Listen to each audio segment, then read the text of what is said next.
నమస్తే. ఈరోజు మన స్టూడియోలో ప్రముఖ ఆధ్యాత్మికవేత్త, ఆస్ట్రాలజర్ బ్రహ్మశ్రీ సుభాష్ శర్మ గారు ఉన్నారు. గురువుగారితో మాట్లాడేద్దాం. నమస్కారం గురుగారు. శ్రీమాత్రేనమండి. గురుగారు, ప్రతి నెల కూడా కుంభరాశి ప్రేక్షకుల నుంచి మనకు విశేష స్పందన అయితే వస్తుంది. అలాగే మన ఉగాది రాశి ఫలితాలకు కూడా మంచి రెస్పాన్స్ అయితే వచ్చింది.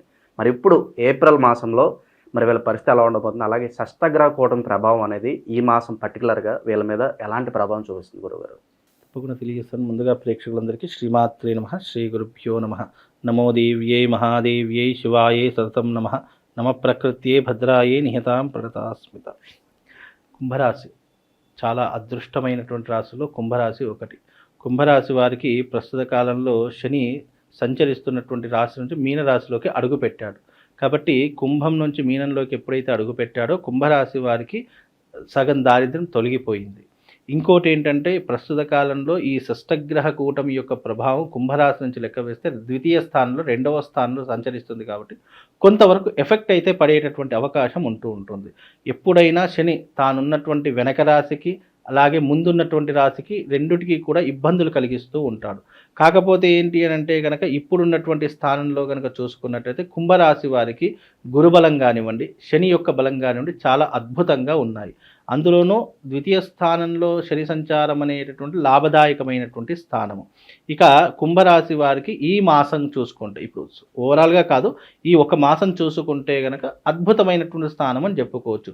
శుభాన్నిచ్చేటటువంటి స్థానము, అదృష్టాన్నిచ్చేటటువంటి స్థానం అని చెప్పుకోవచ్చు. అంత పెద్దగా గడ్డు కాలం అనేటటువంటిది ఏమీ కనిపించదు. అంత నెగిటివ్ ఇంపాక్ట్ కానివ్వండి, లేదా పోవాల్సినటువంటి విషయం కానీ ఏమీ లేదండి. నార్మల్గా ఉంటుంటుంది. అలాగే నార్మల్గా ఉండడంతో పాటు వృత్తి వ్యాపారాదులలో మంచి లాభదాయకమైన జీవితాన్ని అనుభవిస్తూ ఉంటారు. రాష్ట్ర రాజకీయాల్లో ఉన్నటువంటి వారు మంచి అనుభూతిపరంగా ఉన్నటువంటి విషయాల్లో చురుగ్గా ఉంటూ ఉంటారు. చేయవలసిన పనులు సకాలంలో పూర్తి చేసుకోగలుగుతారు. విందులు వినోదాల్లో ఎక్కువగా పాల్పంచుకుంటూ ఉంటారు.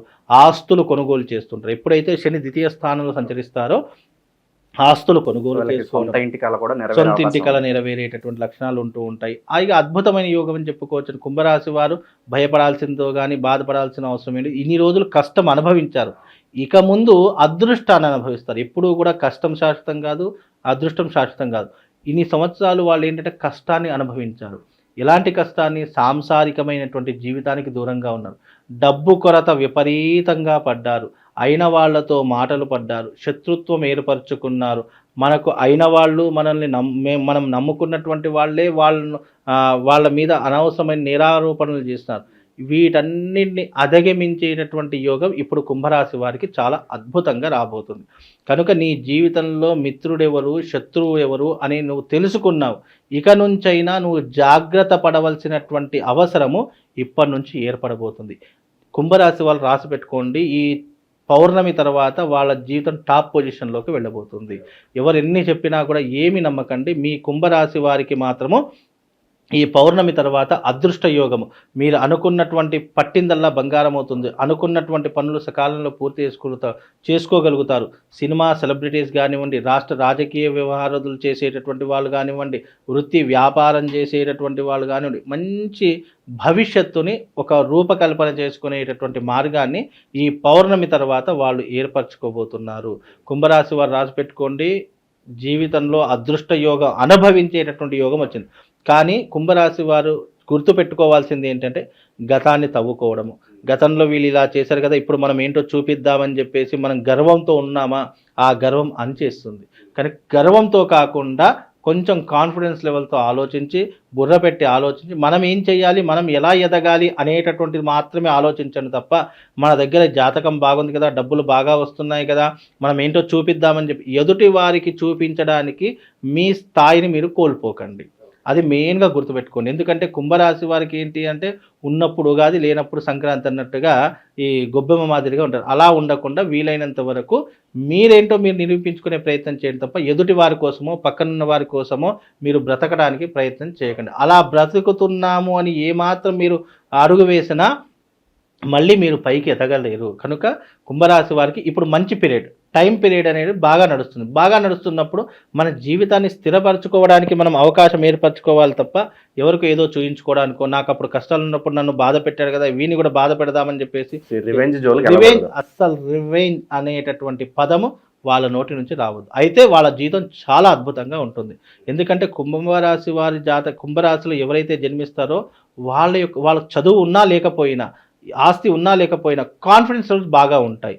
ఏది ఉన్నా లేకపోయినా డబ్బు సంపాదిస్తామనేటటువంటి ఒక పొగరు అనేటటువంటి వాళ్ళకు ఉంటూ ఉంటుంది. ఏదైనా సరే చూసుకుందాంలే అనేటటువంటి ఒక ధైర్యం అనేటటువంటి వాళ్ళకు ఉంటుంది. కాబట్టి ఆ ధైర్యం ఉన్నటువంటి వారికి జీవితంలో ఎప్పటికైనా మంచి పొజిషనే వస్తుంది. కనుక ఇప్పుడు వాళ్లకు చాలా అద్భుతమైనటువంటి యోగం కాబట్టి కుంభరాశి వారు ఎవరైతే ఉన్నారో మీరు మీ భవిష్యత్తును ఒక ఇల్లు కొనుక్కోవడం, ఒక ఆస్తిని సంపాదించుకోవడం, ఒక లగ్జరీ లైఫ్ను అనుభవించడము అనేటటువంటి యోగం మీకు ఇప్పుడు రాబోతుంది.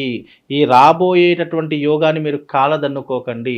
ఈ పౌర్ణమి తర్వాత మీ జీవితంలో పెను మార్పులు వస్తూ ఉంటాయి. కనుక వాటన్నిటినీ కూడా మీరు చేజిక్కించుకొని మీరు ఎలా పైకి రావాలి అనేటటువంటిది మాత్రమే ఆలోచన చేసుకోండి. దాని తర్వాత కుంభరాశి వారిని కొట్టేవారు ఉండరండి. గురుగారు, మార్చి తర్వాత ఎక్కువగా ఉద్యోగాల్లో మార్పులు, వేరే కంపెనీ మారాలి అనే ఆలోచనలు ఎక్కువ వస్తూ ఉంటాయి. మరి ఆ మార్పు మంచిదేని అంటారు వీళ్ళకి? ప్రస్తుత కాలంలో మీ కుంభరాశి వారికి అదృష్ట యోగం ఎలా వస్తుంది అని అంటే కనుక ఆపర్చునిటీస్, అవకాశాలు వస్తూ ఉంటాయి.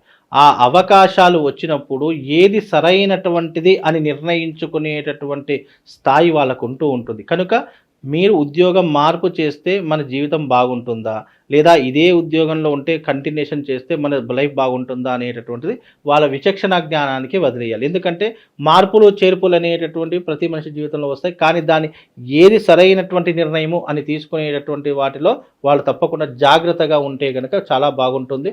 అది వాళ్ళ యొక్క స్థాయిని బట్టి, వాళ్ళ యొక్క పొజిషన్ని బట్టి అవి ఏర్పడుతూ ఉంటాయి. కనుక అవి వాళ్ళే నిర్ణయించుకుంటే బాగుంటుంది. కాకపోతే వీలైనంత అవకాశాలు వస్తూ ఉంటాయి. కానీ దాన్ని ఏ రకంగా నిర్వహించుకోవాలి, ఏ రకంగా ముందుకు తీసుకుని వెళ్ళాలి అనేటటువంటి ఆలోచన కుంభరాశి వారికి మనం వదిలేసేయాలండి. గురుగారు, గ్రహస్థితి బట్టి ఏ వ్యాపారాలు బాగుంటాయో చెప్తారా, లేదంటే ఖచ్చితంగా జన్మ నక్షత్రం చూసుకోవాలంటారా? ముఖ్యంగా ఎప్పుడైనా వ్యక్తిగతంగా మనం ఎప్పుడైనా బిజినెస్ పెట్టాలనుకున్నా, వివాహం చేసుకోవాలనుకున్నా, లేదు మనము వృత్తిపరంగా వ్యాపారపరంగా నిలదొక్కుకోవాలనుకున్నా, కొత్త వ్యాపారం చేయాలన్నా, కొత్త పెట్టుబడులు పెట్టాలన్నా, అది వ్యక్తిపరమైనటువంటి జాతకాన్ని, ఇండిపెండెంట్ జాతకాన్ని చూస్తేనే వాళ్ళు ఏ రకమైనటువంటి దానికి అర్హులో మనకు తెలుస్తుంది. కాకపోతే ఓవరాల్గా కుంభరాశిలో పుట్టినటువంటి వారు ఏంటి అంటే నిండు కొండలాగా ఉంటూ ఉంటారు. వీళ్ళకు వాటర్ బిజినెస్ కలిసి వస్తుంది, ఐరన్ బిజినెస్ కలిసి వస్తుంది, పాల ఉత్పత్తి కేంద్రాలు కలిసి వస్తాయి, గోల్డ్ ఫైనాన్స్ లేదా రియల్ ఎస్టేట్ ఫైనాన్స్ వీళ్ళకి కలిసి వచ్చేటటువంటి పెట్టుబడులు పెట్టడానికి సరైనటువంటి మార్గాలు. కనుక వీటి మీద పెట్టుబడులు పెడితే తప్పకుండా వీళ్ళకు లాభదాయకమైనటువంటి జీవితాన్ని అనుభవించేటటువంటి యోగం కనిపిస్తుందండి. గురుగారు, గుడ్ టైం అయితే స్టార్ట్ అవబోతున్నారు. వీళ్ళకి గతంలో ఉన్న పాఠాలు నేర్చుకుని వీళ్ళు ధైర్యంగా ముందుకు వెళ్ళడానికి మంచి రెమెడీస్ అని ఉంటే తెలియజేయండి వీళ్ళకి. ముఖ్యంగా కుంభరాశి వారు గుర్తుపెట్టుకోండి, మీరు జీవితంలో ఒక్కసారైనా సరే వైశ్రవణ తంత్ర కుబేర యాగం చేయించుకోవాలి. ఇలా ఈ వైశ్రవణ తంత్ర కుబేర యాగం చేసుకోవడం వల్ల ఇంకా మీ భవిష్యత్ అనేటటువంటి ముందుకు వెళ్ళే అవకాశము, మీకు జీవితంలో నెగిటివ్ ఇంపాక్ట్, ఆర్థికపరమైనటువంటి సమస్యలు లేకుండా మీ జీవితానికి ఒక రక్షణ కవచంలా ఉండేటటువంటి తంత్రయాగము వైశ్రవణ తంత్ర కుబేర యాగం. ఇది చేసుకుంటే గనక జీవితంలో వీళ్ళకి అదృష్ట యోగం అనేటటువంటిది ఇంకా కొనసాగుతూనే ఉంటుంది. అలాగే వీళ్ళు దైవారాధన చేసుకోవాలంటే శివారాధన చేసుకోవడము, శివుని అర్చించడం, పూజించడము. వీలైతే కుంభరాశి వారికి ఒక మంత్రం చెప్తాను. ఆ మంత్రం ఎప్పుడు కూడా శివుడికి సంబంధించిన మంత్రము. ఓం మృత్యుంజయాయ రుద్రాయ నీలకంఠాయ శంభవే అమృతేశాయ శర్వాయ మహాదేవాయ తే నమః అనేటటువంటి మంత్రాన్ని ప్రతిరోజు 11 సార్లు, 108 సార్లు మీకు వీలైనంత వరకు, మీ సమయం ఉన్నంత వరకు దీనిని మీరు మనసులో నామస్మరణ చేసుకుంటూ ఉండండి. తద్వారా వాళ్ళకు శుభం లాభంతో పాటు అదృష్ట యోగం కూడా కలుగుతుందండి. చాలా బాగా వివరించారు గురుగారు, ధన్యవాదాలు.